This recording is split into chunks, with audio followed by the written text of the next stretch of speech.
Welcome to Beyond the Fundamentals, everybody. Sorry for the late start. Mahon and I just actually It discovered was that.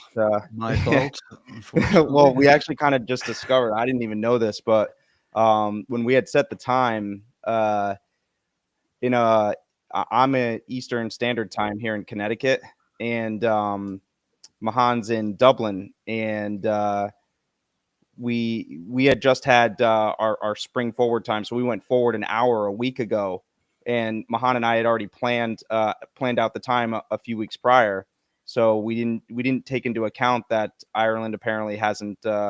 Is that the whole of the UK, or is it? Yeah, the whole of the UK won't have done it this month. So Yeah, yeah, there's a time lag. yeah, It that's seems pretty an hour. funny. Hmm. Things get so weird when you start messing with time and stuff like that. It's like it's so hard to have any kind of communication or anything like that. But anyway, um, got people. This is Mahon McCann, and I've been listening to Mahon for a couple months now. I'll let him introduce himself, and uh, but yeah, what's up, Mahon? Yeah, thanks for having me, Nick. It's really cool to be here.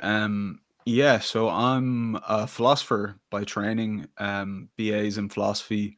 Currently doing a PhD in philosophy in Dublin City University, studying ethics and new technologies. So I specialize in the ethics of social media and the ethics of the attention economy. But I do mainly through a virtue ethics perspective, which is where the kind of Platonism stuff comes in.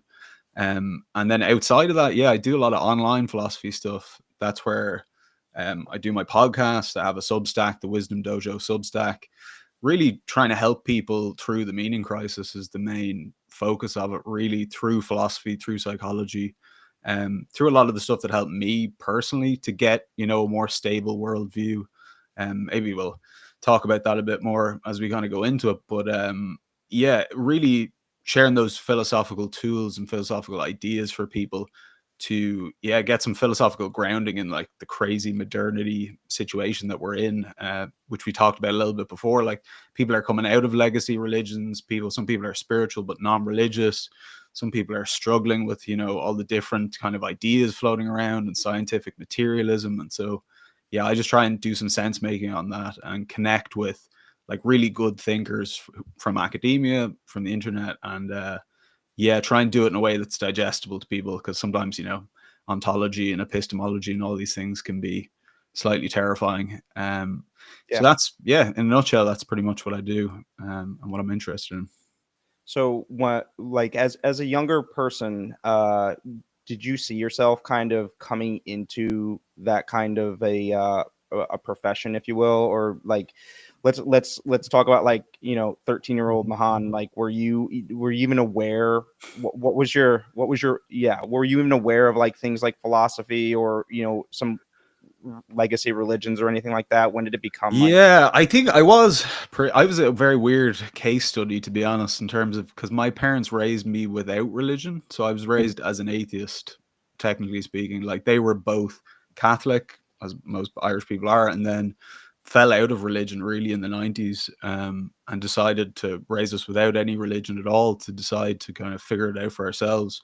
So religion was, I suppose I had tons of philosophical questions because I didn't have a religion. You know what I mean? I kind of had to do philosophy in a sense of like, I remember when I was younger, like you hear about people dying and you're like, well, what happens after you die? And your parents are like, well, nothing. And you're like, well, okay, well, what's nothing? How does that make any sense? Like, how do you, wrap your head around it? So like, I kind of had to, I think I was confronted with a lot of philosophical problems just because of that atheism. So I was definitely thinking about it.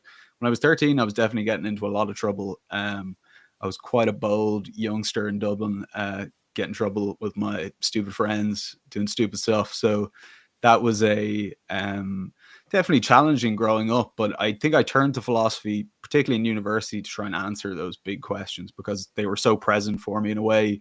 Maybe for other people, they were kind of abstract, but I really felt like I had existential problems in my life that I needed Yeah, to address, like, yeah, and the way to do that was going to be philosophy for me, because I didn't trust religions in any sense. So yeah. philosophy was the way to do it. Yeah, for me, I think I think I would have put myself in a similar trajectory as yourself, where I grew up, having a pretty decent exposure to a lot of different Christian, different modes of Christianity, if you will. Um, Mhm. as a young adolescent, I was a really, really big soccer player or a football player. Um, so I was able to play Division 1 soccer. Like just my whole youth was sort of consumed with sports, really, just Mhm. football in general. And I I definitely had a disposition towards taking things in a significant or a meaningful way. If I had like, I can remember as a kid, kind of playing or replaying in my mind how particular games had went or particular confrontations had gone with other players or with other classmates or anything like that, and then Mhm. kind of using that imaginal space to sort of anticipate how a big game might go or things like that. So I definitely had a sense for things being very meaningful. I didn't do things sort of haphazardly. I was kind of at least thought that I was doing things deliberately. And by the time that I got to um, go to university, I knew I wanted to do something in that realm. I just didn't know it was called philosophy. So once I took a philosophy 101 class and we we read Euthyphro for the first time.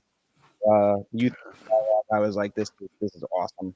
Uh, so I majored in philosophy at university, and then I don't know if this was because of the sort of philosophical education I got, or what the deal was. Maybe just me temperamentally. I Mhm. really take the academic setting. Just being so used to being an athletically minded person. My dad's a really blue collar worker. Um, I did like blue collar jobs in my summers home from school, and I just found um, during those summers that I felt more like in the earth, more in the ground. And then definitely when I was playing sports, it was just so physically demanding that um, it when I was in university, the philosophical education I got definitely felt uh, a little too, let's just say, pompous for me. And Yeah, that's fair enough, man. That seems to happen a lot with university philosophy as well. I kind of in my undergraduate, I felt a similar way in a sense, that it can become almost something that is so detached from reality that it's not even like worth doing. For me, like I really fell into, I don't know if you've ever heard of Philosophy as a Way of Life by Pierre Hadot.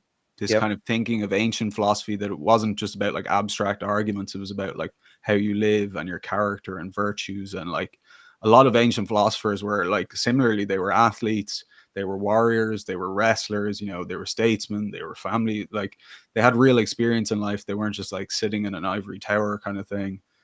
yeah. So it was really that aspect of philosophy that motivated me. But I totally see where you're coming from. Of like, you could academic philosophy can get very, it's actually just not that practical for real life. Yeah, so I went through in the track that I was on. I I went through all of the what would be considered ancient, then modern. Starting with Descartes and kind of ending with Kant. And I remember taking a seminar in Kant, and I really where we just focused on the critique of the critique of pure reason, and I really loved the seminar. Like it was amazing.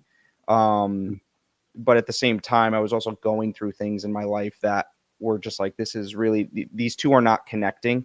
But I do very specifically remember early on having this love for Plato and feeling like, just kind of looking at art or like sort of sculptures of what Plato might have been like.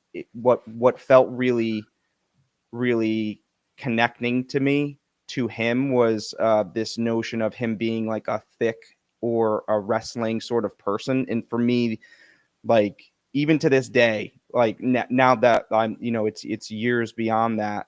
I'll still have moments in my day where if I'm in a particular headspace where I'll, turn a corner and, imagine myself like kind of confronting Plato, him being there and having the opportunity to actually like really physically contend with him.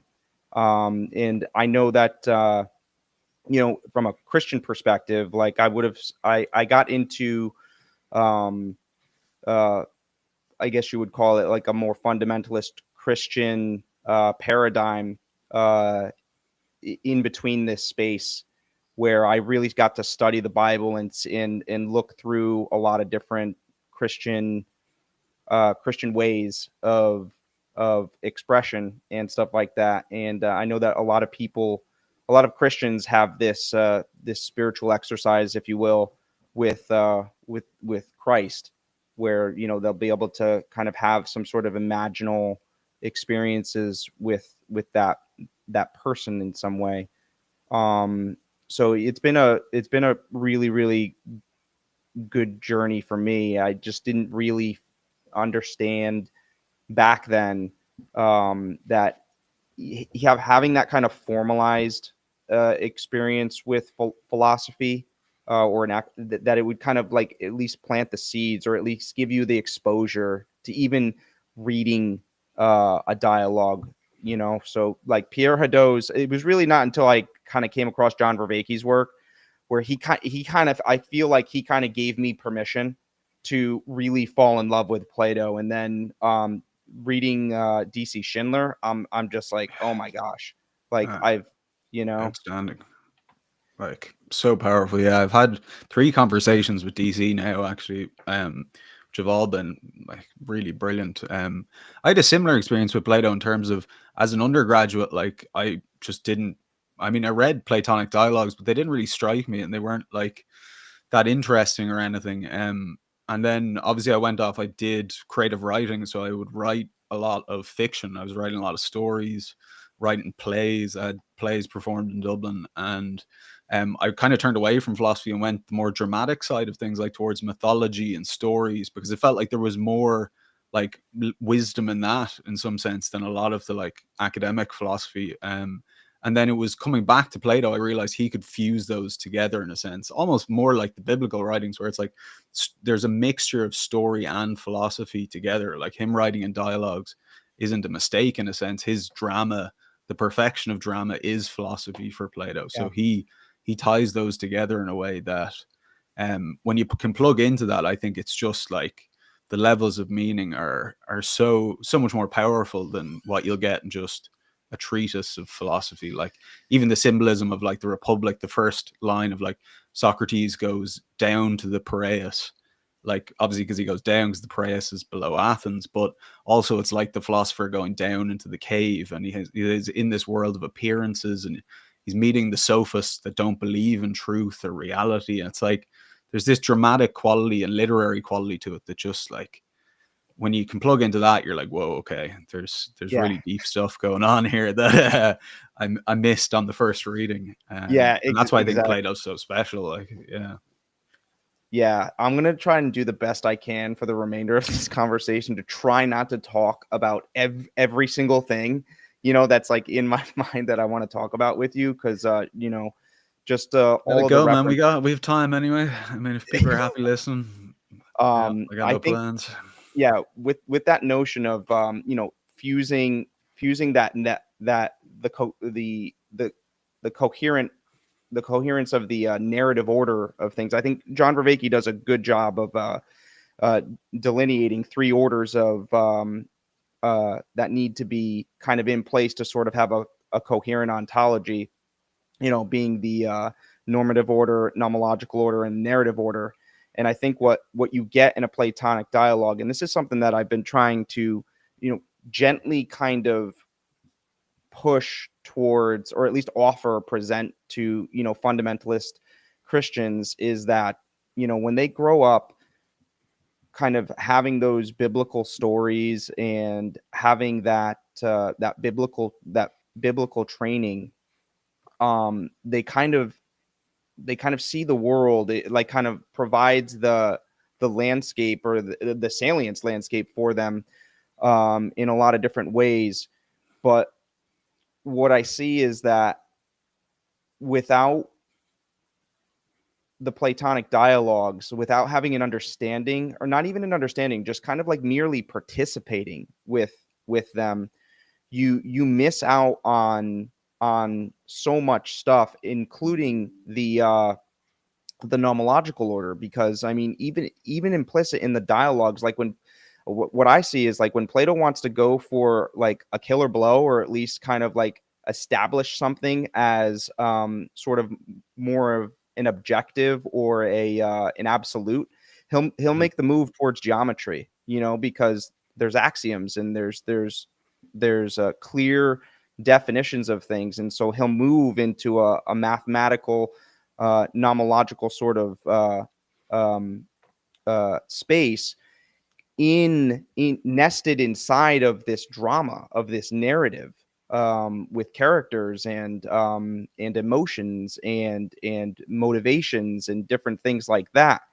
And then it seems like him being able to fuse those things in his philosophy allows for the emergence of a normative order of things. And that normative order, at least in my estimation, is kind of like the bedrock, or the fertile ground for something like Christianity to kind of come into.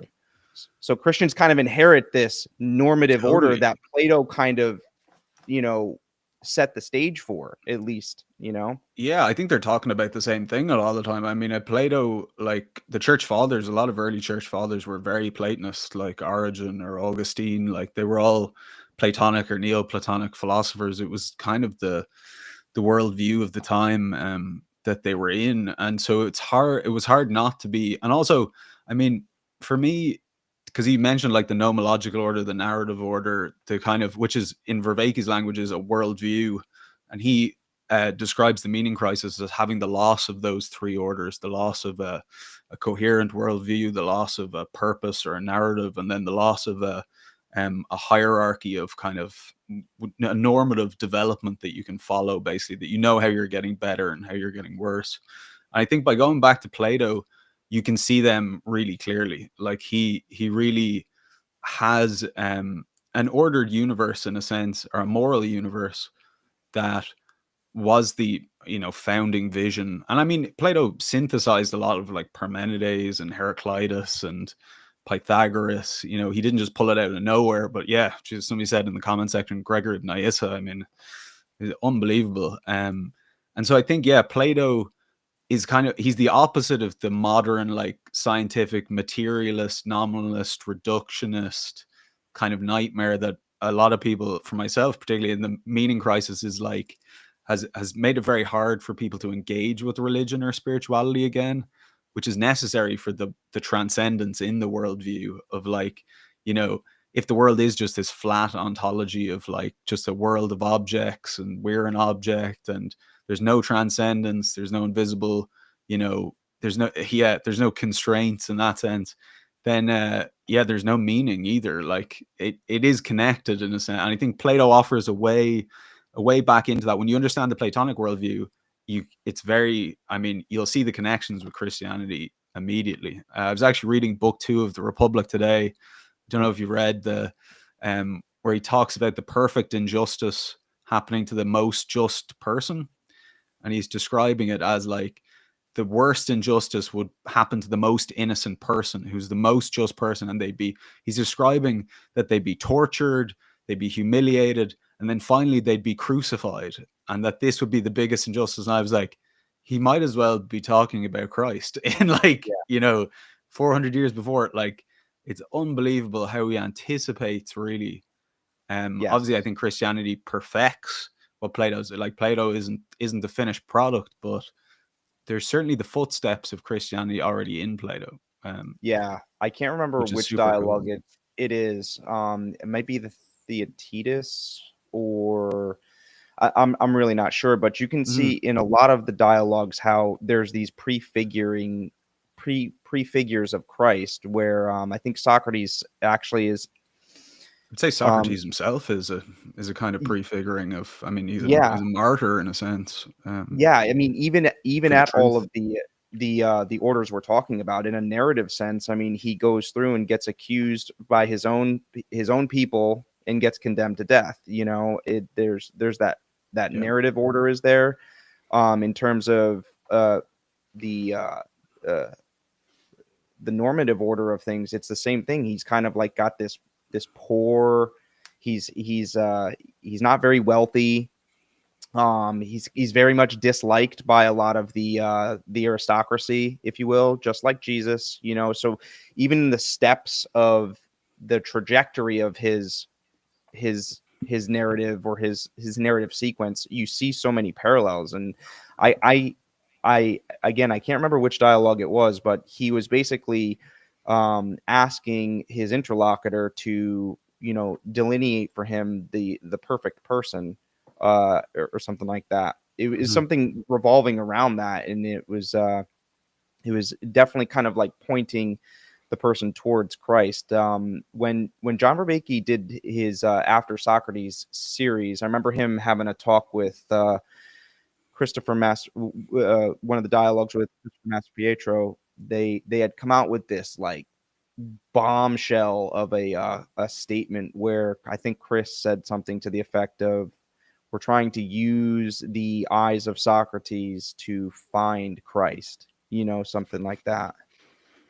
Yeah, Chris would drop a bomb like that. He's good Yeah. for those, yeah, genius lines. Yeah.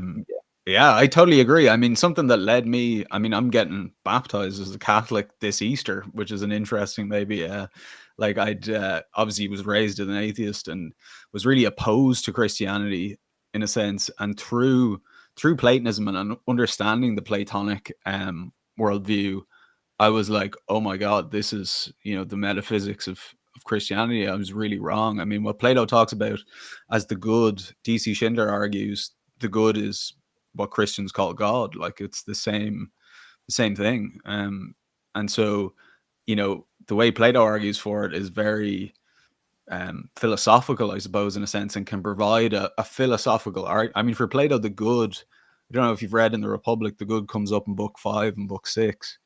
um, it's the basis of all truth and knowledge in a sense. It underlies, it's the connection between logos and ontos, between intelligibility and reality, which is that there's an order to the cosmos that our minds are capable of grasping, and so that underlies all rational argumentation. But you can't give a rational argument for it because it would be circular. So it's like you can't you can't argue against it, because if it's false, it's still true. Like you end up in this weird kind of circular thing of like, and that's why Plato says, I mean, his whole argument for education was it's turning one's soul to the good. That was his, like, that's the journey out of the cave, up the levels of the divided line. And that you don't like, it's like the beatific vision. It's like you're not meant to go and grasp the whole of God and say, "Oh, I've figured this out. This is great." You're meant to behold the good. It's an experience in a sense, an insight maybe, and that, I mean, for me was so.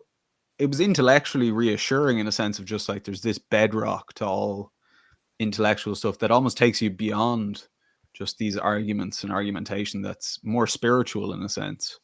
I think Christianity really brings that down into the practices, into the communion, into the ways of reading and participating with people to try and get to that vision or get to that revelation or that insight. Like, so yeah, I mean, yeah, I think if you want to get more deeply into Christianity, getting more deeply into Platonism is gonna illuminate a lot of stuff, especially in this very rational time we're in. I think the like scientific mindedness of people, we need this kind of more so probably than ancient people. We're a bit more skeptical or suspicious, Yeah.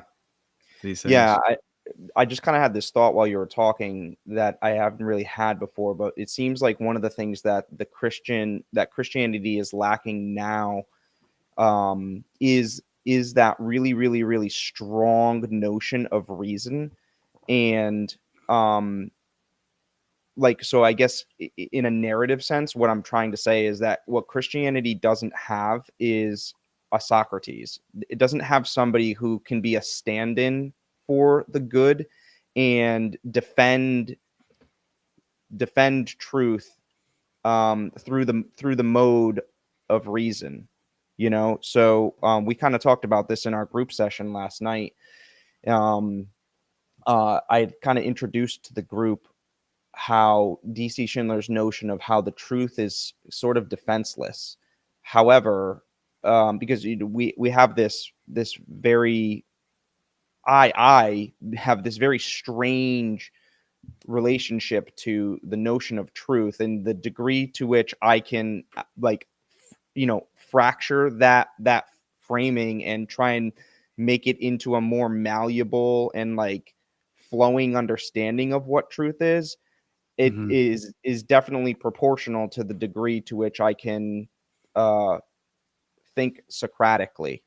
you know when you were saying when you were kind of talking about DC Schindler's kind of really his book there, um which I would love to try and pick his brain, but he's coming out a little bit more and more on the internet and stuff like that. So it's really nice to be able to listen to him speak, and involve himself in dialogues. Like all the videos you've done with him are really really awesome. But back to what I was going to try and like kind of tease out of you a little bit is Hmm. the the notion of the truth being defenseless, um and having the notion of truth in the way that I think a lot of people understand it, is that there's really a subjective truth and then there's an objective truth. And what we kind of were able to sort of tease out last night in our group was, um I think, something to the effect of what DC Schindler is saying, which is, um the good, what it's going to afford this this division, or this notion of this harsh divide between an objective and a subjective truth, is it's not going to make the two of them incompatible or Hmm. rivalrous. What it's actually going to do is it's going to make them both intelligible and bind them together, not not in a symmetrical way, but in a proportionalized way, which is to say, in a reasonable way, where you if you dive too far into the absoluteness of truth as a relative thing, it just starts to morph into, well, an objective truth. And so what do you think about that?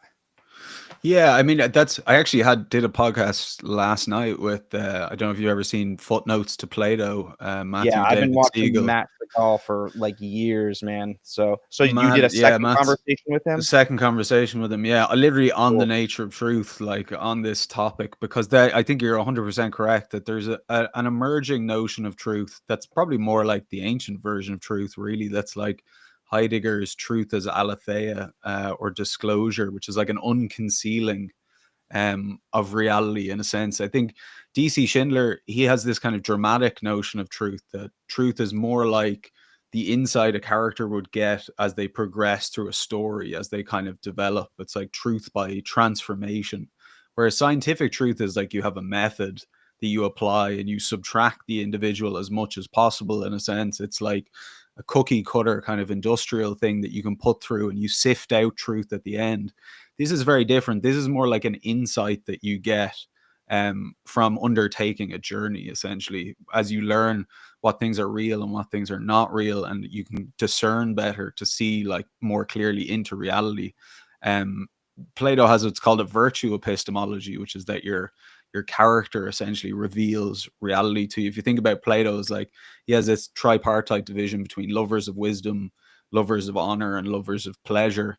And Hmm. so only the lover of wisdom will actually go on the journey to see the truth. The other ones are just happy with like pleasure or with honor or whatever it is. And that's where reason comes in as well. That I mean, DC Schindler argues that reason requires love, in a sense. Like it has to. It's not just cold calculation. You have to really care about what's true and what's real in order to go after it, in a sense. And that's where real knowledge comes from, which is real knowledge of reality. I mean, somebody mentioned Saint Gregor of Nyssa in the chat there, and Saint Gregor of Nyssa's definition of truth is not having misapprehensions about being. So essentially, not thinking that non-being is being. So it's Yeah. like just knowing what's real, in a sense.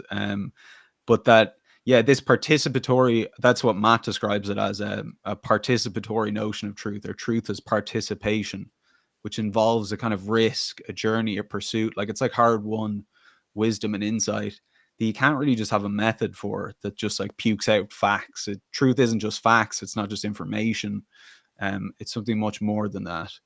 And Yeah. also, I mean, in Christianity, truth's a man. He's the Yeah. Yeah. way, the truth, and the life. I mean, I think that's not a mistake. That's because the pattern that Christ undertakes of his life is the path to truth. Similarly to Socrates, it's this uphill struggle in the face of probably a lot of the other forces, social forces, our own tendencies towards laziness and pleasure and Yeah. Or deception. foolishness, to Yeah. self-deception. And in that, yeah, and that's like for Plato, I think it's like degrees of truth. Like if you think of the character leaving the cave, in the cave, they're in the world of appearances, they're completely deluded.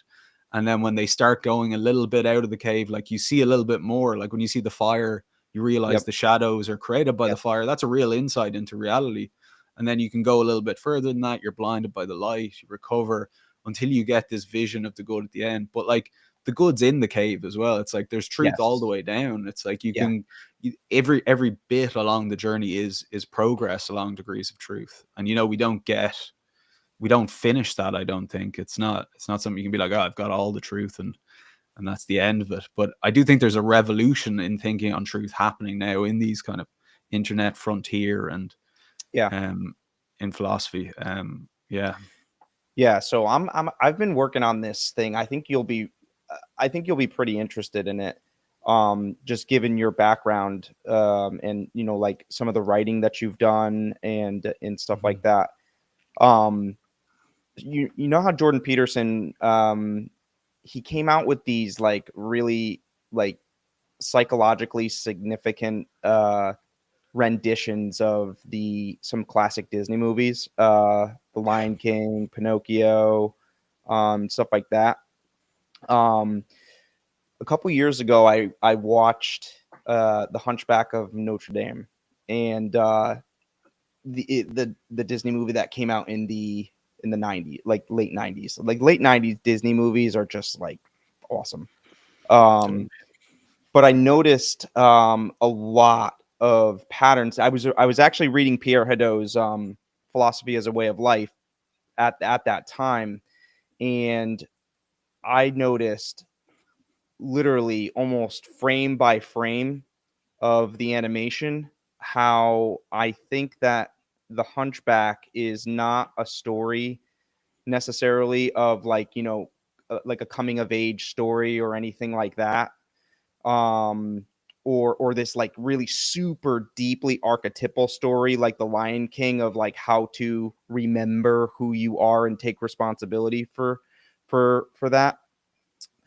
I think the Hunchback is something to the effect of how to how to become fully formed, and integrated as a person. And if you look at it through the lens of Platonism, and you attach to it the ideological moralism of like a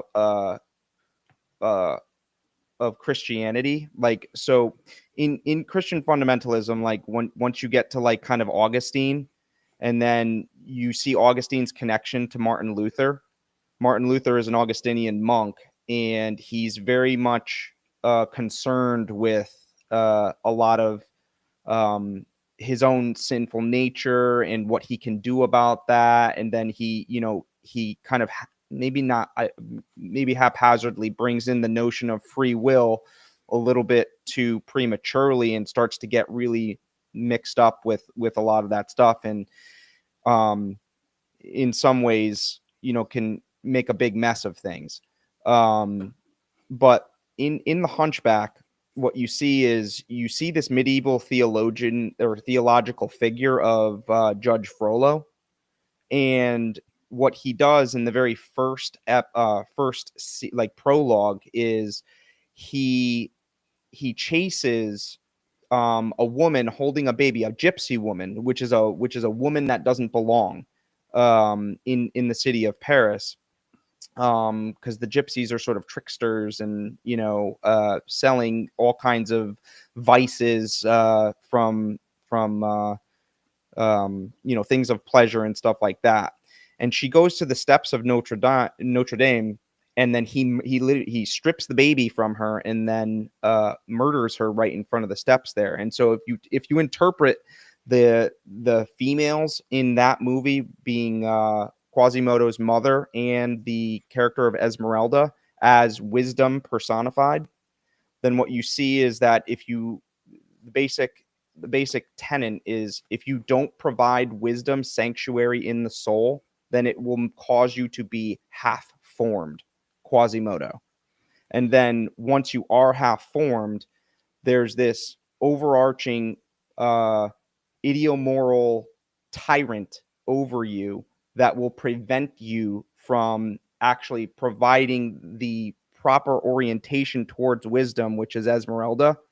Because you'll see Quasimodo goes through a series of encounters with her, where at first he's kind of, enamored by her, and like, but and then he falls in love with her. But it's wisdom for the would-be philosopher is not someone that you have, like that you can in an Eros sense kind of like consume, right? You have to be properly oriented to her and provide her proper sanctuary in the soul in order for you to become fully formed and stuff like that. So there's a ton more like that I've been working on, and I'm planning on releasing some videos on. But it's be curious as to what you think of that, especially because you've been as people should know, you've been teaching a course on the Republic recently. Yes, yeah, I'm doing a course on the Republic for the YouTube channel. I've done a lot of stuff on Jung in the past as well. I was a big reader of Jung, and Pierre Grimes, actually, who somebody mentioned in the chat, describes Jung as a Platonist as well, like that he was essentially that Hermeticism was Middle Platonism, and so Jung is kind of doing a Platonism for psychology, because obviously Plato has this tripartite psyche, which is like that there's multiple centers in the psyche that Yeah. are in conflict with each other, and how that conflict plays out is dramatically, as you pointed out, like there is this. And yeah, I mean, for Plato, definitely it's the love of wisdom that's important rather than the possession of wisdom. Like as soon as you think you have wisdom, maybe like Hegel did, and it's like he thought he wasn't even a philosopher anymore because he'd acquired wisdom. He was like, yeah, it's done. Yeah. For Plato, Right. it's like you're always a lover of wisdom. He was like, to be wise would be like to be a god, essentially. Like it's something that we can aspire to, but that isn't necessarily something we get. And I think DC Schindler actually described it as the philosophical equivalent of grace, which is the Yes, I remember pursuit of him. these Yeah. virtues, and the pursuit of the good that organizes the warring centers of the psyche. In a sense, it's like it's not like the bits of the psyche organize itself. It's like you orient it to the good, and that creates internal, like inner peace, what Plato describes as justice. So there's a weird play there. I know, obviously, with the Calvinism and Luther and stuff, there's a question between faith and works there, and I think Yes. there's Yes. something kind of similar in Plato as well. He definitely thinks it's, in a sense, that it's grace, but also that we have to participate in a way in it. We can choose to love the lower goods over the higher ones, and end up with the inner conflict. Um, but it's certainly, yeah, it's like the input from the outside, from the good, is what organizes the psyche and creates the inner harmony and the inner peace, You'll which is see like in yeah. sorry, yeah, I'm just getting excited. You'll see in the movie the three gargoyles, which are named after the original author Victor Hugo.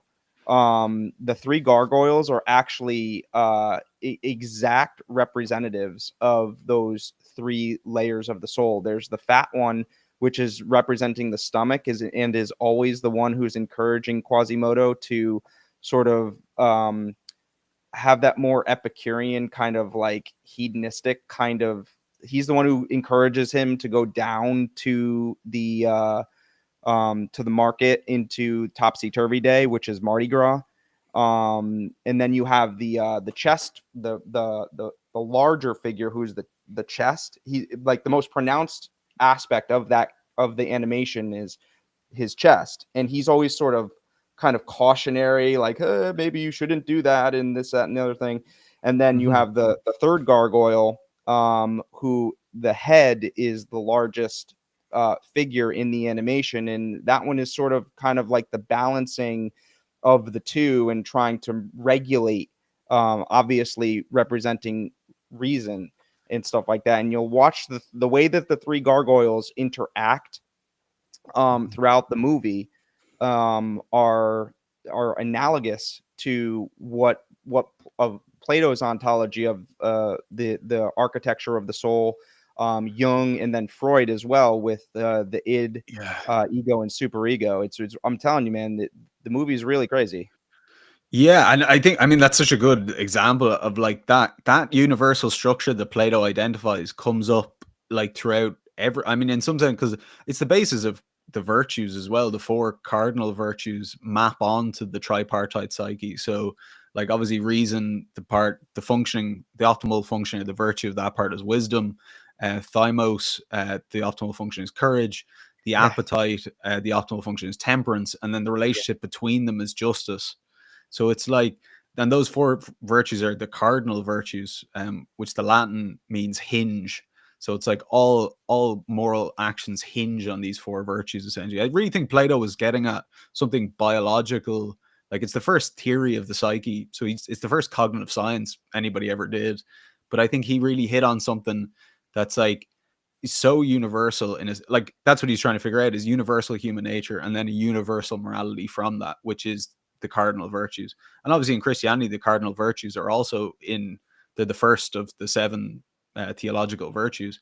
You see it in Dante's Inferno as well. Like the structure of Dante's Inferno um is based on tripartite. He says it's Aristotle's tripartite psyche, but Aristotle only has a bipartite, irrational and irrational as far as I'm aware. But the structure of Dante's Inferno is the intellect, the spirit, and the flesh. And then the sins are divided between that as well. So, like, you'll have the sins of the flesh, like gluttony, lust, greed, the sins of the spirit, envy, wrath, sloth, and then the sins of the intellect, which is pride. And then he splits it up, obviously, into like treachery, betrayal. But Dante's Inferno is structured by that tripartite psyche as well, which is really like, and C.S. Lewis's Abolition of Man, when he's talking about the universal nature of morality, he uses the same tripartite model. Like he's really hitting on something that's so. I think it's the foundation of morality, essentially. Like a lot of our problems these days are probably because we've rejected that framing, and so we don't have a universal account of human nature to root a universal ethics in. But Plato, that was his mission in the Republic, I think, to identify that, uh, to protect against the sophists and against the natural philosophers, who were the initial philosophers, who were essentially like scientific materialists. Like right. they were questioning the gods and divine justice and punishment for in the afterlife. And Plato was like, if that all goes, what grounds morality? What grounds justice? Like, what is it? Why should people behave morally if there's no gods and there's no consequences for it? And so this is why he tracks that to the tripartite psyche, to be like, no, even if it's just your actions, you're going to create this imbalance in your psyche that's going to cause, there's a proper way to do it and a proper way not to do it. And that's the basis really of his kind of rational grounding of morality because of that threat. And like today, I mean, we need exactly that. Like we don't have it anymore. I remember in Yeah. the first video or essay you did on the Republic, as you were starting to release some of that stuff.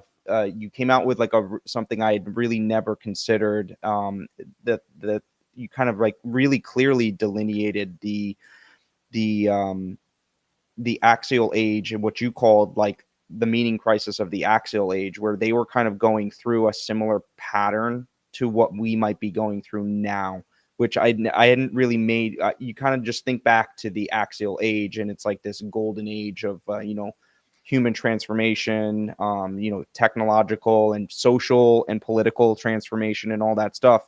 And you don't consider like the troubles or the crisis that may have been afoot at that time period. And when you kind of clearly delineated that back then, it was really insightful, because what it also did was it gave like this um,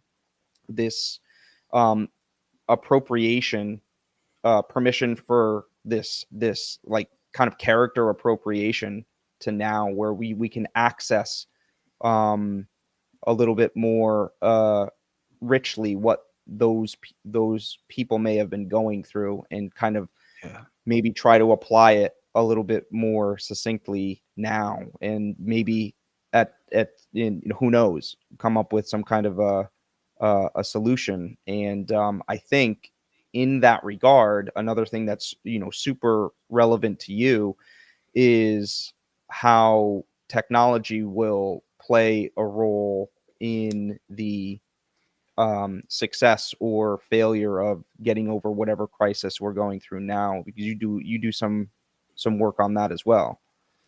Yeah, tech ethics. That's my main. I mean, social media ethics and the ethics of attention. And I mean, I'm actually using Plato's tripartite psyche at the moment to describe the ethics of attention. Really, that we have these different motivational centers that want, because like really, attention is about relevance. That actually word you use there, and which is like your attention should be given to what's relevant, but sometimes it's caught by what's salient over what's relevant. Salience is how things stand out to us as important. And I mean, the example John gives a lot of the time is like when you're supposed to be on a diet, and then you see the chocolate cake, and the chocolate cake is like, oh, this looks Yeah. amazing. But you have this other idea of like, no, I need to lose weight and I need to be doing this. And there's a conflict there between the salience and relevance. And a lot of technology, like social media technology, is optimized for salience, for like super normal stimuli, where they're taking advantage of like, notifications are red because we evolved to detect fruit with our eyes, and they've figured that out. And if they can change the colors on UX, it'll make people click 50% more, and this kind of stuff. So there is a kind of arms race there in the technology to take advantage of these things. And I think the solution to that is to educate people on how they work. Like we need to metacognitively understand ourselves now. I mean, Socratic 101, know thyself. As Vervaeke says, it's an owner's manual for being a human being. It's not about your autobiography. And I think the technology has made it that we need that owner's manual now, or else, I mean, who knows how sophisticated the manipulation is with AI and with social media. And like, yeah, I think philosophy has become stunningly relevant, and particularly Plato is like it's kind of Yeah. everybody laughed at me when I was studying philosophy as an undergraduate. Now Yeah. it might be the only job left when the AI Yeah. takes over. So Yeah, um, I remember you at the end of your video with one of the videos with DC Schindler. You were going through that with him, and it was funny because you said that you were like trying to justify a becoming a philosopher to your mom, and it's like, Mom, this is going to be like the only profession left in at some point. And I found myself laughing so hard because like I've had that a similar sort of thing in my world, where I'm like, I kind of keep it a secret. Like not a lot of people, oh, like none of the people you're an that I work undercover with. philosopher. Yeah, well, that was Sorry. another thing I kind of wanted to talk to you about. Uh-huh. But I remember sending my mom a text, with kind of winking at that comment, because you know, it's it is kind of funny. I mean, like in the AI thing, um, Mhm. you know, I'm definitely interested, and you know, uh, I'm definitely interested in trying to make sure that I don't make the same mistake that I made years ago when I was doing doing an undergraduate, where I become kind of disillusioned with philosophy. So like it has to stay visceral for me. Like otherwise, I'm Yeah. I'm out.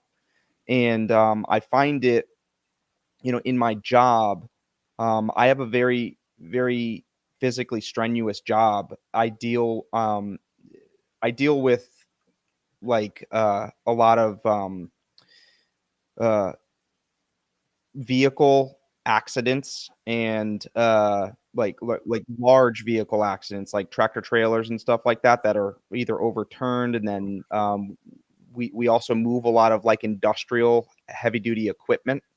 Um, so they're like I'm a certified crane operator, so I have to not only, do lifting operations that are kind of, controlled, a controlled load, but I have to do a lot of corrective uh recoveries of different, accidents, big accidents that happen.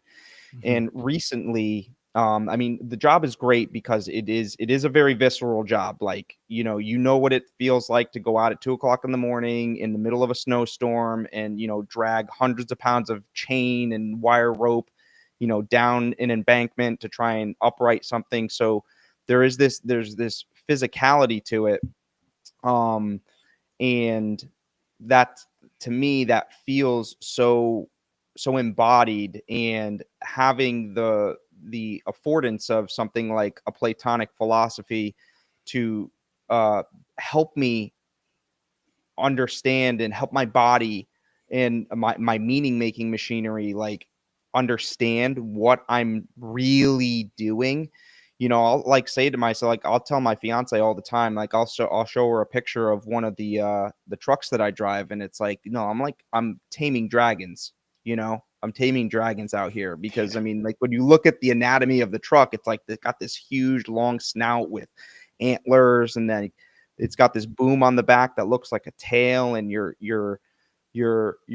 trying to you're optimizing to try and utilize this huge monster of a machine in order to maneuver the world and put the world right in a lot of different ways. And there's just so many constraints on what can go wrong, if the competence level isn't, and the attention is not where it needs to be at the That's what I right was time. thinking.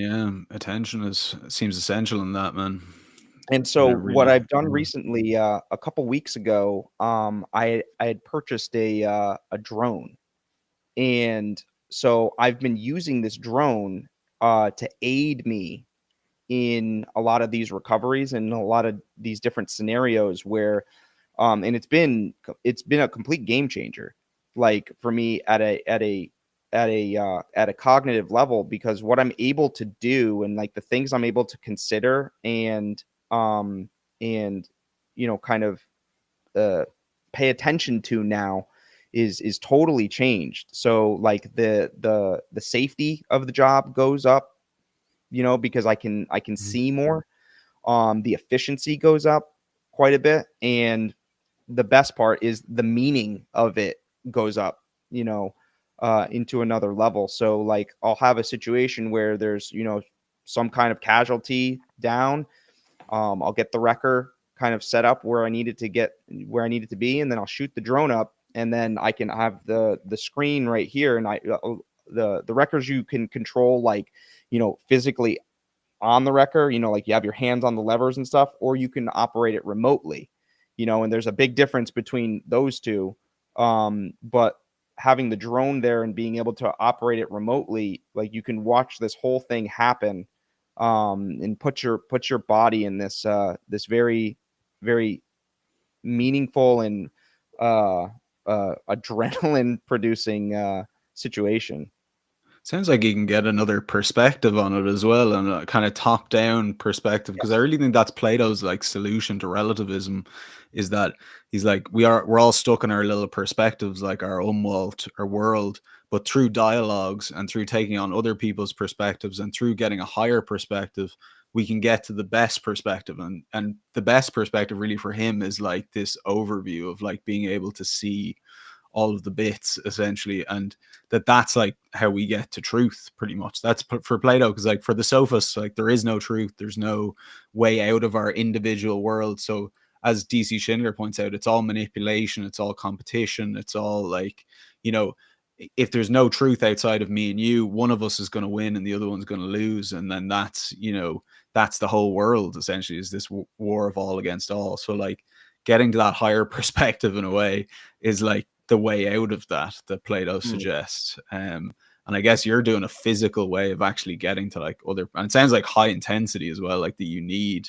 you know, you're a lot's on the line there. I don't know, do you read much Stoicism? It's kind of reminding me of Epictetus and like his work on attention, of like, he says like it's easier, he talks about a mariner and is like, if it's easier to for a lapse of attention to crash the ship than it is to keep it on course. Like you have to have complete 100% attention, or else even a momentary lapse and you're going to run out into the rocks pretty much. So the Stoics think we should live our whole lives like that. We should have this constant vigilance of our impressions, our judgments, our thoughts, Mm. and always question them, always, and not in a way that's just like this anxious thing, but like just to be almost like a warrior of the truth, like a martial arts mindset of like, I'm gonna focus on all of this meditatively. I'm gonna make sure there's nothing seeping into my mind that shouldn't be there. Essentially, he describes it as like a night watchman. It's almost like a bouncer for your brain, or a night, like be stopping impressions and being like, you know, who are you? What are you doing here? What's you know, what's your business inside my head, in my own thoughts? And yeah, developing this like real powerful like sense of truth, um that yeah comes from that vigilance and discipline. And so like you're doing that for real in a sense, but like I do think that's real philosophy. Like that's what philosophy should be. Yeah. It's not just like Yes. writing essays. And so it's something you should be doing every single day, like the spiritual exercises, the way you approach problems or people. It's so, that aspect of philosophy is just so much more powerful, man, than the other stuff. I really, it sucks that what they teach in university isn't that a lot of the Yeah. time. Yeah. Because it's so useful as well for people. I think during Yeah. COVID, like the explosion of stoicism and stuff, people found that like it could really help them to have peace of mind, um, in ways that people didn't even know existed. Like people turned to it as a alternative. Yeah, Um, I haven't really heard that that particular aspect of stoicism, in mhm. terms of the like the guardianship of your own attention, your attention span, like the bandwidth of your attention, the information flow of your attention, and actually kind of um, Mm, developing that guardianship, like that second tier, um, uh, um, you know, uh, person that's guarding that. That's really interesting. So are you kind of like using that notion or aspect of stoicism to influence um your study on AI or in social media and stuff like that? Yeah, I would. I mean, it doesn't, not much works with social media, unfortunately, but a lot of it, yeah, because like it is designed to manipulate. Like the Stoics would have used the example of like sophists, and like you could have a crowd of people applauding you for doing something terrible. And if you just think, oh, people are applauding me, then this is great, versus thinking, is this actually a right or wrong action? What does it mean Uh, for an action to be right or wrong? Like how to inhibit, like turn down the relevance on the social feedback and instead focus on like, is this the right or wrong thing? Like Socrates really in his trial, where he's like, you know, the people are going, oh, he's terrible, he's this. Also like Jesus, in that sense of like the social feedback is like they're going to kill him, but he's the yeah. most just person, in a sense of being able to overcome that social pressure, which is an example of one pressure. I mean, there's a lot of other pressures that could be possible. I mean, but for the Stoic attitude, I think it's being aware of those forces that are acting upon your attention, um actively, and like as you pointed out, like paying attention to your own attention. Are you using it Yeah. properly? Are you giving attention to the things that matter when they matter, or is your attention just being stolen? And that social media obviously is designed to steal your attention. That's like the whole business model pretty much. So your attention is definitely more, but I do think that's peace of mind can come from that discipline of attention. Like if you think about monks and stuff, people are always like, you know, oh, live in the moment. And it's like monks are like the most disciplined people, of like every second of their day is regimented. They're praying, they're focusing. Like they're monitoring their mind and what comes into it and what they do with it. And it's like, that's really how you get peace of mind. It's not just like letting everything run and just going like, oh yeah, see, it'll Yeah, be great. and I It's a don't want that. discipline.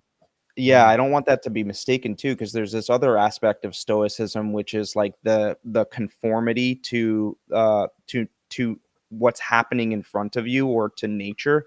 And so it seems Mm. like that conversation between the inner discipline and taking responsibility and an effort to train your own attention, um, but like you're saying, you'll have somebody who's as disciplined as a monk, like kind of pre-planning a regiment and things like that. But there's this other aspect of stoicism which is completely complementary to all of that inner work, which is also when the circumstances allow you to, or when the circumstances constrain you to not being able to, go and have your prayer time or do this or that other thing. How malleable are you? How robust is that discipline to be able to maneuver itself to be able to deal with this new set of strengths that has, Yeah. come up against you? Totally, and to be not like so overly regimented in a sense that that you're inflexible or that you can't, like, one problem comes along and you fall apart. I mean, I think it was Warren Farrell said in the Boy Crisis that like everything requires discipline, even discipline, in a sense. Like your discipline needs discipline. Like you can't Yeah, just rely on that and be like, oh yeah, this is my all. But I think that's the Stoics. They're different kinds of discipline, but it's like disciplining what you will say is true, disciplining what you'll have an affective reaction to, in a sense of yeah, like, are you going to yeah, let this like get to you in that way? And also disciplining what you identify with is a big part of it. Like, do you identify with maybe a role or an identity or something that's like counterproductive?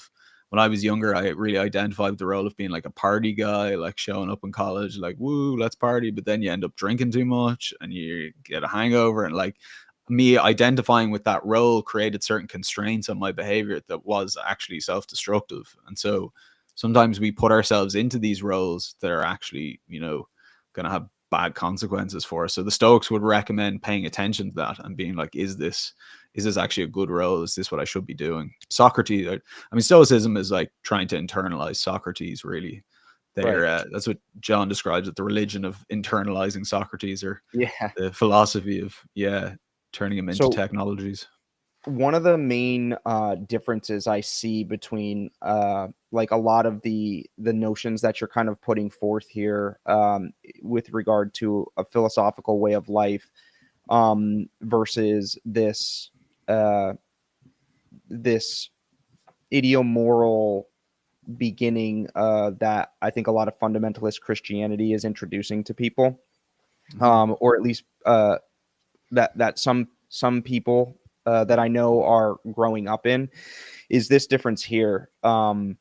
It seems like, and I remember this, wrestling with this upon first encounter with Platonic dialogues, was that it felt like I was introduced to the notion of doing something for its own sake, um, uh, and not treating it as a mere means to an end. And when that stays as a, like, kind of like this super low entry level sort of, almost prerequisite, uh, when you're dealing with Platonic thought.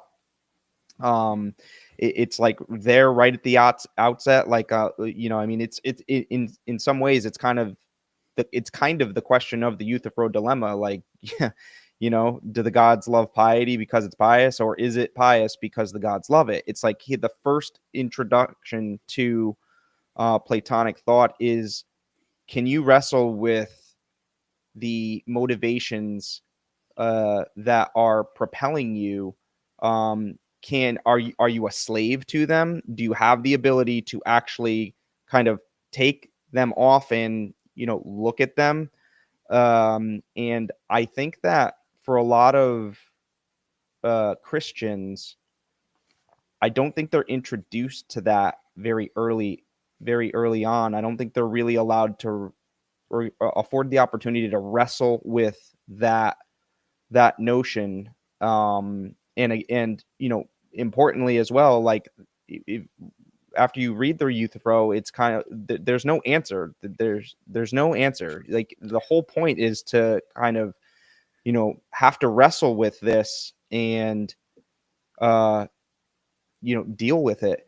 But for a lot of Christians, I think that they get endowed with this notion of the law, that of morality as Mm, being either this thing that you are doing because of consequences. And then the unfortunate part is that that narrative runs, that structure runs through almost the entirety of the Christian narrative, or the Bible, where it's, you're not doing something for its own sake. You're doing it because of heaven or hell, or because of sin and righteousness, or something like that. And you can't get out of this, this constant manipulation of yourself and other people and objects in the world, or circumstances in the world, where you have to treat everything, you're almost caused to treat everything as a means um to to please God, or something like that. And it doesn't have this, that phraseology doesn't have the ability to afford you the opportunity to participate with something like, are you doing this for the good, for its own sake, or are you just doing this as a means to an end? And that little fundamental little switch from, like, that childhood kind of, like, I'm not going to steal the cookie from the cookie jar because my mom's going to, you know there's going to mm. be consequences, to that switch into, oh, now I'm starting to do things for their own sake. Like, so why am I going to, you know uh have a, YouTube conversation with Mahon, because it's fun for its own sake, and that starts to bleed out, in my estimation. Man, there's so many interesting things there in what you brought up, and that's such an interesting, because I've seen that a lot in Christian friends that I have, that I suppose that were educated Catholic, in the case of in Ireland, that was a very kind of like, I don't know, deontological, or like really restrictive. It was quite like, these are the rules, you have to follow the rules. If you break the rules, you're going to hell, and that's why you're doing it, in some sense. Versus, I think in ancient Christianity as well, in a sense, it's like, no, this is the structure of reality. Like, if you behave in this way, you're going to end up in a bad way. It's like, you're going to have, the original meaning of sin, hamartia, like, is an archery term. You're going to be off the mark, in a sense. It's like, it's more like it's for your own benefit. In Plato's language, it's consequentially good, but it's also intrinsically good. Like, he Right. describes justice as it's consequentially good in that it leads to peace of mind and inner harmony, but it's also intrinsically good because it's just a good thing to have. Like, it's good, like health is good. Like, health has good consequences, but health is good in and of itself as well. Yeah. Like, we do have those two kind of goods. And yeah, I think ethically, in terms of moral behavior, you don't want to be too, I don't know. I look at it as more like a martial arts, more like a sports kind of attitude, in a sense of like, if I'm just beating myself over the head all the time, it's not actually very useful for me. Like, I should be making progress and getting better and like learning and developing. But like, if it's too restrictive, it's almost like counterproductive. You're just self-flagellating yourself, and maybe not doing, not actually improving in a way. Like, I don't know, that kind of, it sounds very harsh, that like law and discipline. Don't have that much experience with that type of Christianity myself, but I've definitely seen it. Particularly in friends and stuff that have turned away from it, they seem to have been very badly affected by it, which is a shame, Yeah. because it's a religion of love, I think, ultimately. Yeah. Um, So I mean, it just happens to be sort of kind of, you know within the landscape of this this channel a little bit, so I mean, it's called Beyond the Fundamentals, and that's kind of oriented towards beyond the fundamentals of this Christianity that a lot of people in this circle have grown up in, and so it's definitely something I have noticed. But I would say, in my own experience, you brought up the whole kind of athletic side of things. One of the other things that I like in Plato's rendition of how to, you know, persuade a soul towards the good is the Hmm. training of the guardians, and how they're kind of put on this program where they have to learn these basic things. You'll be able to tell me, but I think, if I remember correctly, some of the first things that they're to learn or participate with is music and gymnastics. You know, Yeah. Yeah, yeah, and I mean, music and gymnastics, that's kind of like the art and physical exercise in a sense, because it includes a lot more in music than just actually music. But the music idea is like a musical way of living. It's like the hmm arts make you harmonious in this yeah, sense. harmonious, how to And then synchronize into a group, and yep, because music is really great, a great coordination. analogy. Yeah, because of Yeah. the layering of it, right? Yep. So, you can learn how to, I when I went to school, I had a roommate who went to Berkeley School of Music, which is like a really, really well-renowned music school. And I remember him telling me that there were certain musicians who had this like theory, where if you wanted to teach somebody how to play music, you don't use, and this is like a musical purist kind of person, where what you do is you just give them an instrument, and then you put them in a jazz group or in a musical group perpetually. And eventually, at some point, they will start to play. And, of course, that's a radical theory, but the principle is taken nonetheless, where, in order to really learn how to do something, well, you have to like participate in it. And music is such a great thing because, like I said, all of those layers that are there gives you so many points of entry. Like, you could get your first meaningful connection to a musical situation or musical moment because you heard something come into to key, like for the first time, or you saw the layering of like one harmony above another and then under another, and like you start to develop not just a connection to music itself, but you also start to develop other things like the ability to move into an imaginal space or something like that, you know Totally. speaking of that, in our group session 2 weeks ago, we've been trying different practices, and developing some different practices ourselves. One of the ones that we tried was, and it was really funny because you actually released a video on the Timaeus, like literally a day or so afterward. But Hmm. I remember, when I first started reading the Platonic dialogues, that it felt to me like Plato was trying to get the reader to visualize, in an imaginal way, the form or the object at hand, which would be like, the virtue of courage, or knowledge as such, or virtue as such, or what have you. Hmm. And what I remember him doing a lot of the time was using like geometric shapes to, uh sometimes, like, to try and maybe prove something.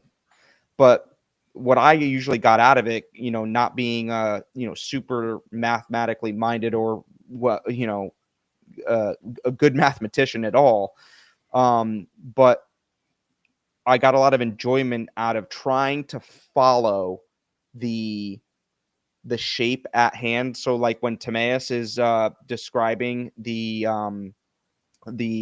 geometric shapes of the rudiments of the universe, air, fire, wind, air, fire, water, and earth, right?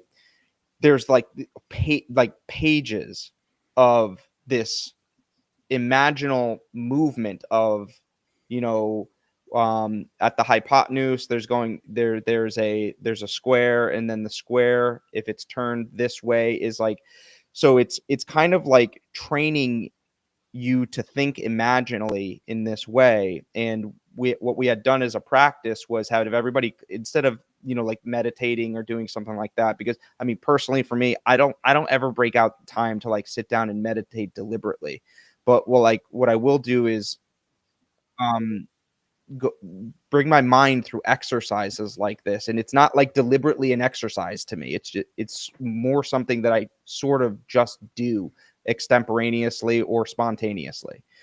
And we had the group close their eyes and try and follow the argument or the lines that Timaeus was trying to make with these forms and figures, and we'll try it again at some point. But do you tend to do stuff like that at all?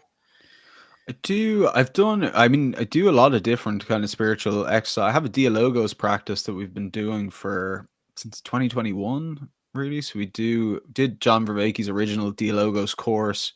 And so we do Dialogos dialogues, which is kind of like where you're dialoguing around virtue, like in a Platonic dialogue, and you're trying to dramatize that virtue in a sense as you're doing it.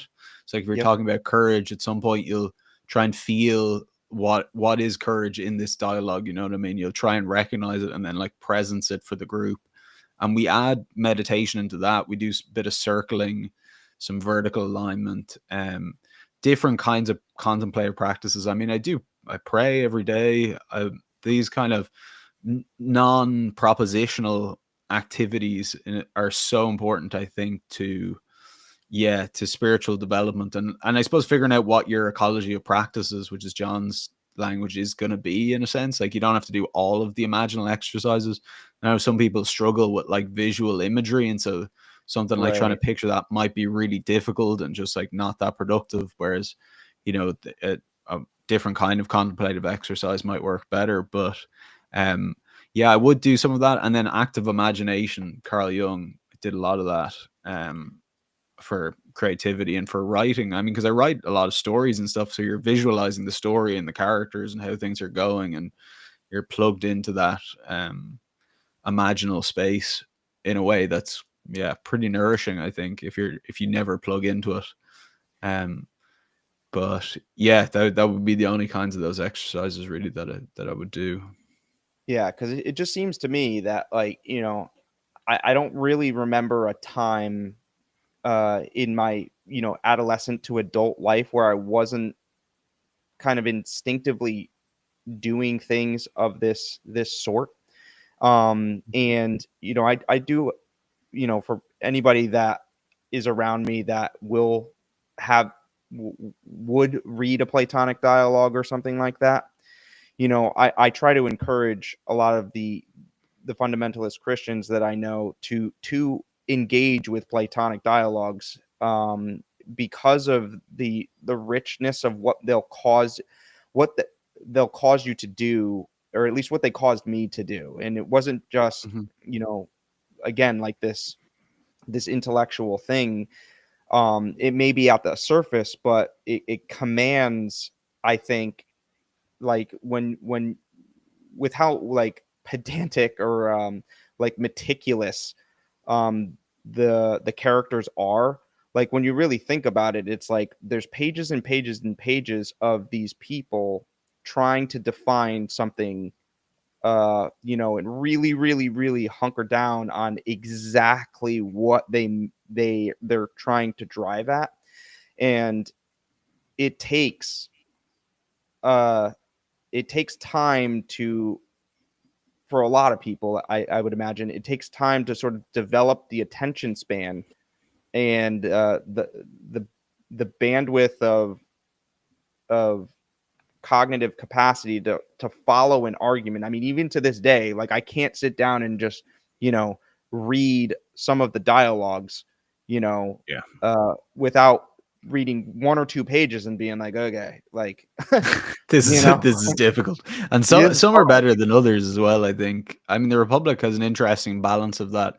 Like, 'cause I was teaching on the undergrad course last year in Dublin City University, and I was doing the Republic with them, and all these kids are like 20, 19, and I'm trying to get them to read this like book that's 2,500 years old and Yeah. like has all this weird stuff in it. And you're trying to be like, well, I know this is weird, but like there's really good stuff, and you could see like some things land with them, other stuff is kind of like they're not getting it. So like, I think if you have the discipline to show up and to get through it, it kind of plants seeds and it comes up later Yes. and it does weird things to you in a way. Yeah. It does weird But things to like you.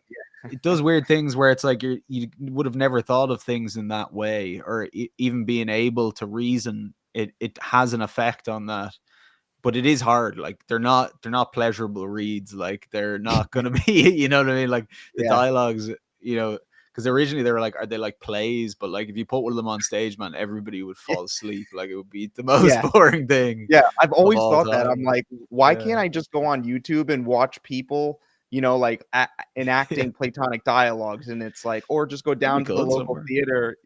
I think it would be Yeah. awesome. It would be. I wish Christopher somebody would Master do that. Pietro, actually, who part of his work, I've had a few dialogues with Chris, hung out with him. He does, they do dramatic readings of Platonic dialogues. So that he'll get people to read the dialogues to each other and they'll play the characters, and somebody plays Socrates and somebody plays the interlocutor, in order to kind of provoke insights, which is very interesting in actually like performing the dialogues rather than just reading them, which is, Yeah. I mean, pretty cool. So where is that? Where is that going on? I don't know. I think he does it with the Awaken to Meaning site, which is Okay. John's one. That's where he has all his practices that they do. So they do meditation, they'll do journaling, they do some circling stuff, and then they have the different courses as well on that. That's where initially I did the Dialogos course, was with Yep. John's with the Awaken to Meaning. um, which are very cool, man. And yeah, I think he's talked about it on YouTube before as well, probably. But even just trying to get into the dialogues, trying to read them, and looking at secondary materials is really good. Like Michael Sugra's lectures on Plato on YouTube, Yeah. so Yeah. good, man. They're Yeah. Yeah. awesome. He's Like so great. really great. Stuff with DC Schindler. John has some great lectures on it. Having people to get you into it and then you can read them, I think is good motivationally as well. Because sometimes if you just jump straight in, you're like kind of like, what the hell is this? Like this is Right. kind of super Yeah.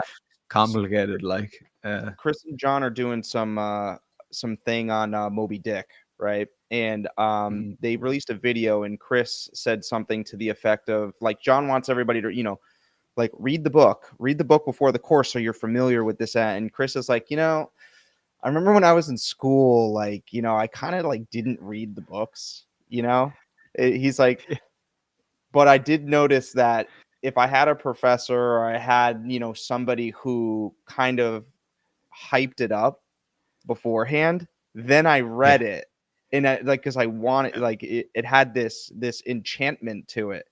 And, I kind of wish that I had that too, early on. I mean, I think anything that I kind of take interest in now is because it came to me, through something like this. Um, but yeah, doing a Platonic dialogue, enacting one would be totally something I would love doing. I would never get sick of that. Like, yeah, like I get so people that are around me get so frustrated a lot of the time because and maybe it is just because I have read through them and I enjoy it now. It's not it mhm, kind of is like going to the gym. You know what I'm saying? I can yeah, imagine where at first you're going and you're lifting that weight and it's just miserable stuff, but once your body is trained in the true sense, then it gets this um this ability to you know understand what kind of a load it can handle in order to get it into that that place where it's meaningful, Totally. where it's productive. I think the notion of a flow state is kind of what you're looking for there, and Yes. um, And there's I gold, man. I'm hoping to start some reading groups at some point on my Wisdom Dojo Substack, to be honest, to do the Iamblican curriculum. So, I mean, if you want to read the Platonic dialogues the way the ancients did it, Iamblichus, who's a Neoplatonic philosopher, set up a curriculum starting with the Alcibiades, finishing with Timaeus, like an okay, order to read all the dialogues in that they would have done to teach people Plato, essentially. So they like prioritized the dialogues they thought were the most important. okay, I'd love to start a group of people just like reading, like just show, because I think things like that as well, like reading groups. No, I know another guy that started. What was his name? Arval. See my Arval. He on YouTube. He does a lot of Christian Platonism stuff, but he has a bunch of reading groups, and basically you meet up and you read Plato with other people. You'll talk about it. You discuss it because a group as well is a great way, like a gym, to motivate you to do it, and also then to get insights from other people and communicate your own ones. Like the dialogues are dialectical; they're meant to be done with, yeah, other people as well. So that might be another way into it, for people to start reading groups or join reading groups, particularly online. I mean, I'm sure there's tons. yeah. I would like I would like to dive more into that stuff too, because like I said, I do get enjoyment out of, like, I mean, I'll do it almost every night, when I get a chance, is just pick up, basically just kind of pick up a Platonic cognitive load, you know, participate with the dialogue there, and like, and it's funny again, like you say, what it will do to you. Like, I remember, being in school, like, I, as a kid, like, I failed classes. I was, not by any stretch of the imagination. Like, when I took standardized testing, I would always score, like, kind of just below average, in comparison to other students and stuff like that.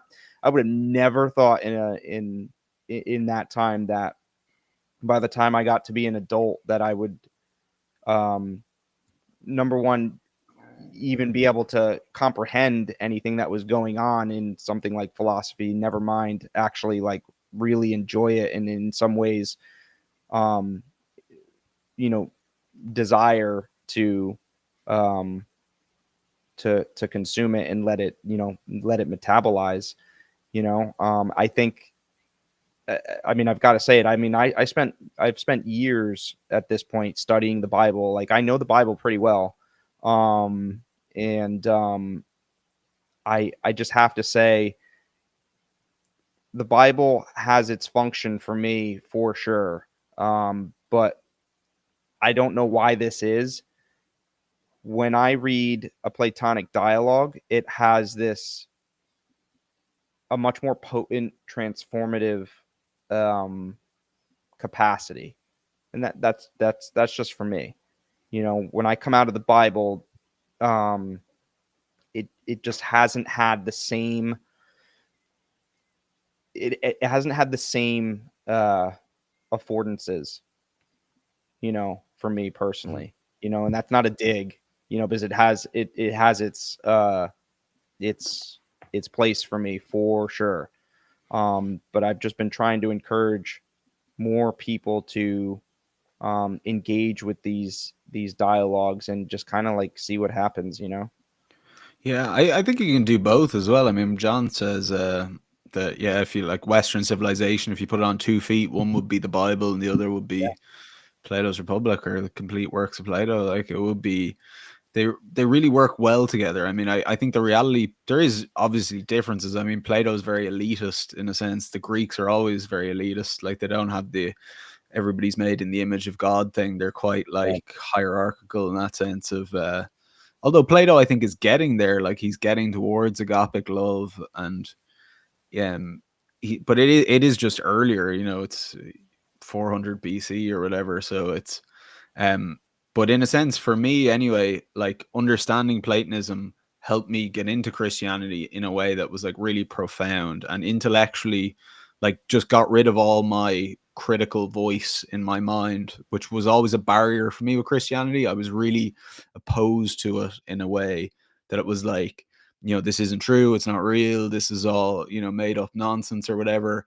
And then when I understood Platonic metaphysics and I realized that, what was it Nietzsche said, like Christianity is Platonism for the masses, I was like, that's actually a great thing because Platonism is unreal. So I was like, I saw the connection between them, and that really helped me to intellectually, like, it's almost like watching a play or something, like the suspension of disbelief.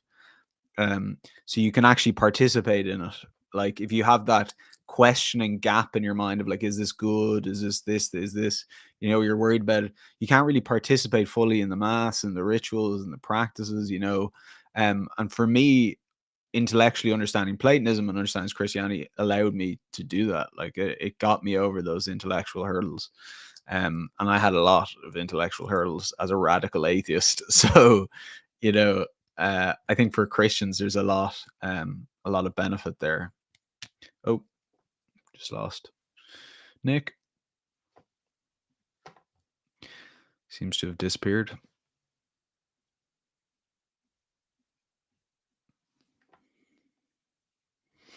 I've been lurking in the background here in the studio, Mahon. It's good to meet you. Good to meet you. We haven't spoken yet. Yeah. Nick has really headed this up, and I was just going to sit quietly until he disappeared. I'm not sure why he disappeared.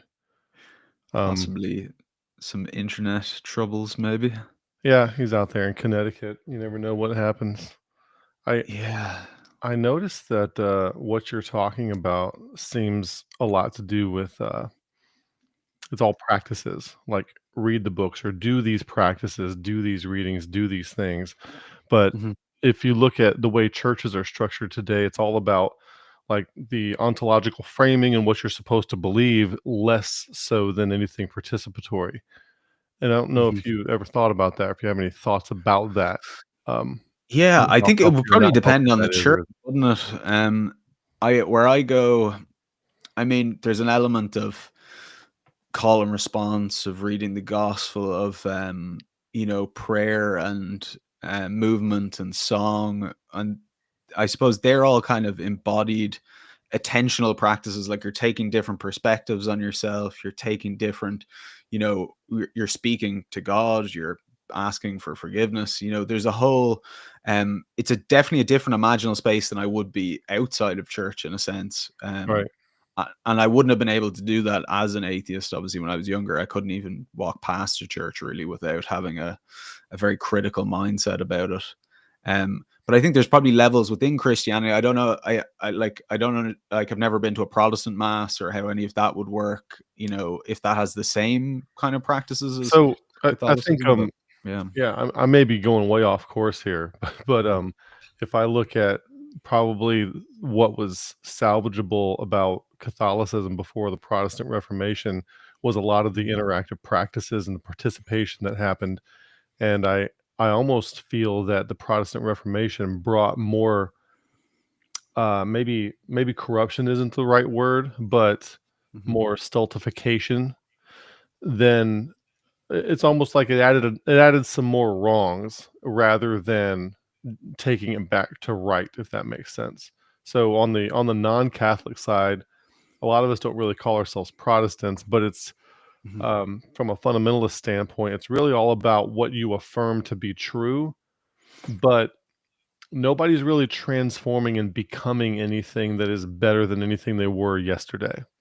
And that's something that bothers me. Like what I'm trying to do with this channel is like, let's get involved in practices that actually make you transform and grow into something that you haven't been. And I feel like that's missing big time. And the conversation I've heard you and Nick having has been about practices, dialoguing, which I think would be a better place for people who are spiritually minded to get to as far as what we do.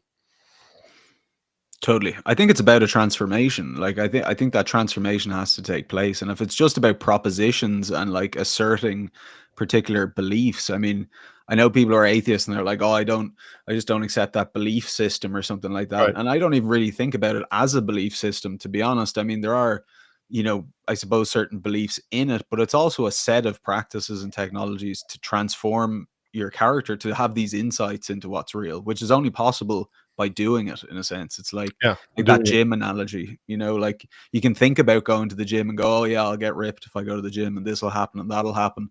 But then you actually go to the gym and it's very different. It doesn't work that way. You have to learn things. There's all these skills, there's ways of doing it, and then you're a different person on the other side. So like, if you're not doing that, in a sense, Well, well, fundamentalism is kind of like somebody going to the gym all day, every day, and taking measurements on the weights and on the weight bench, and then feeding those back, and then forming in groups based on who agrees on those measurements.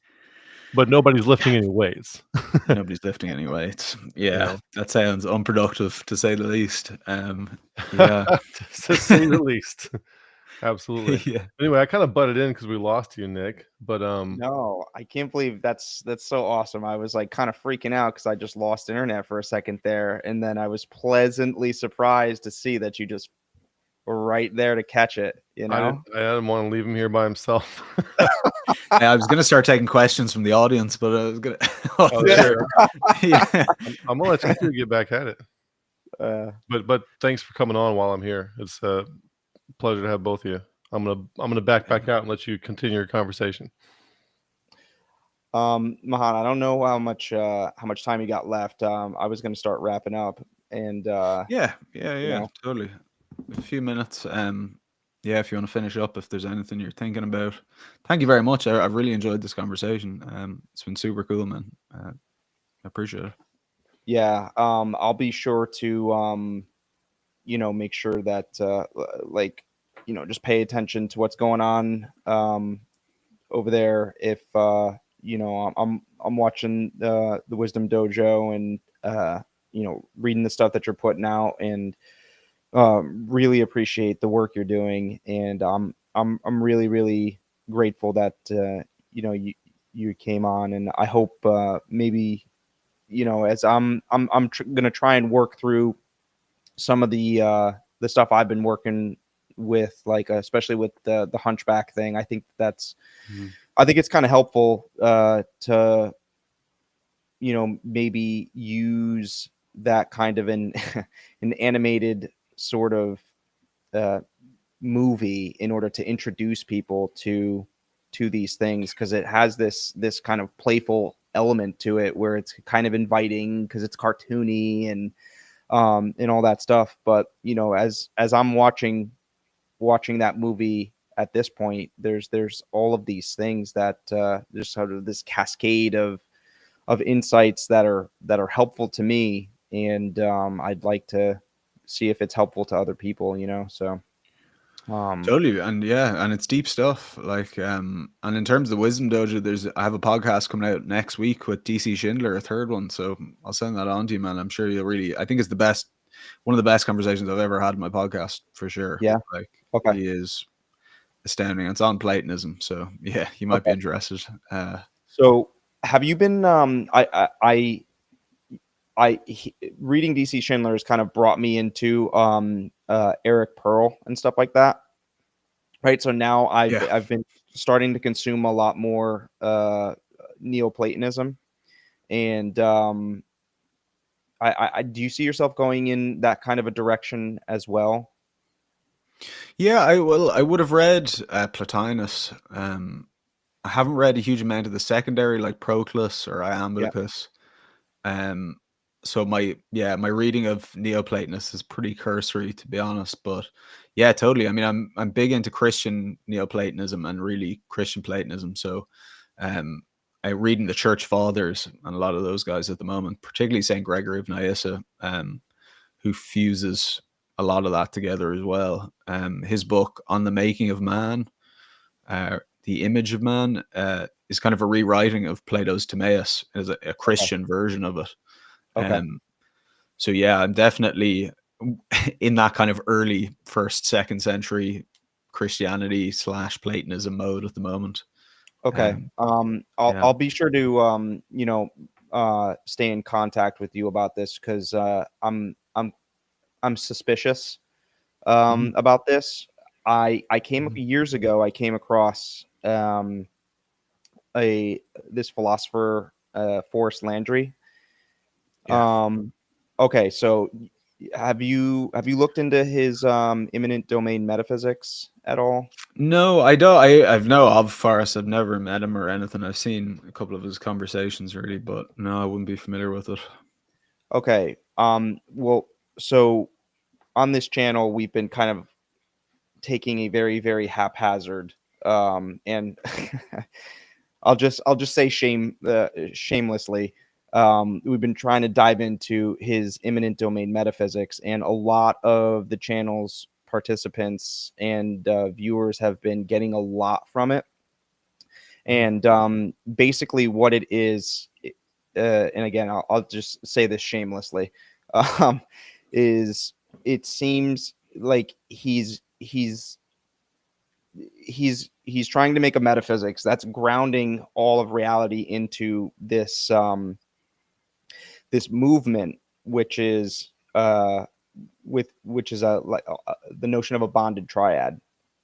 And so he's saying that um, there's basically three modalities to any domain, and those three modalities are going to be characterized and denotated as the omniscient modality, the transcendent modality, and the immanent modality. And so any sort of notion that you can understand, I mean, even being itself will be a domain, and being itself as a domain will have these three modalities participating in some way. And so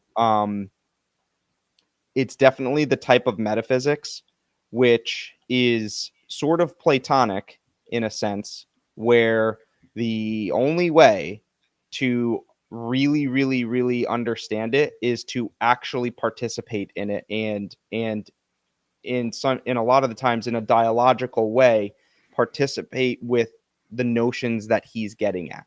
So you won't understand what he means by the omniscient, transcendent, or immanent if you don't play around with different domains.